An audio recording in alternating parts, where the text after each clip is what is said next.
Hello friends! Today we have a really quick tutorial on creating rounded corners in Adobe Illustrator. Now in the current version of Illustrator, it is so easy to create these rounded corners. Let me show you. So first we're going to go ahead and grab our rectangle tool. That shortcut is M if you want to grab that quickly. And we're just going to drag our box out. Now I'm also holding Shift while I do this in order to constrain those proportions and make sure our box is perfectly square. Alright, so no rounding yet, but getting these corners to round is so easy. All you have to do is grab this little white circle near the edge of our square. And now we just click and drag towards the middle and we get our rounded corners.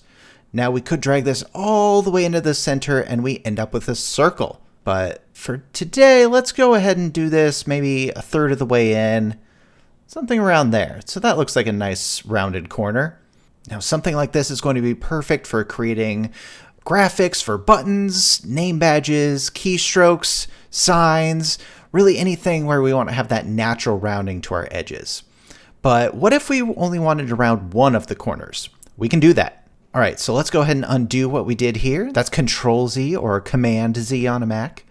Now before, if we were to select our square, we would have used this regular selection tool here with the shortcut V.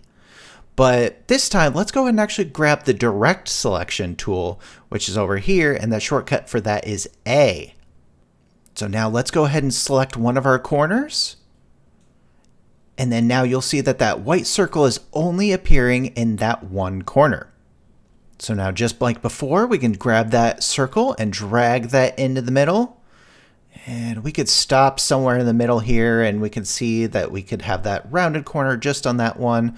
Or if we wanted to drag it all the way down, we could actually get this kind of shark fin look.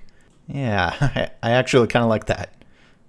All right, and that's it. That's how you make rounded corners in Adobe Illustrator. I'll have another quick tip video coming out very soon on resizing and scaling these rounded corners. That's a whole other issue. So if you'd like to be ready for when that video comes out, go ahead and subscribe so you can stay up to date on these quick tip videos and also be on the lookout for some longer lessons as well. Either way, it's been great to be here with you today, and I'll see you next time.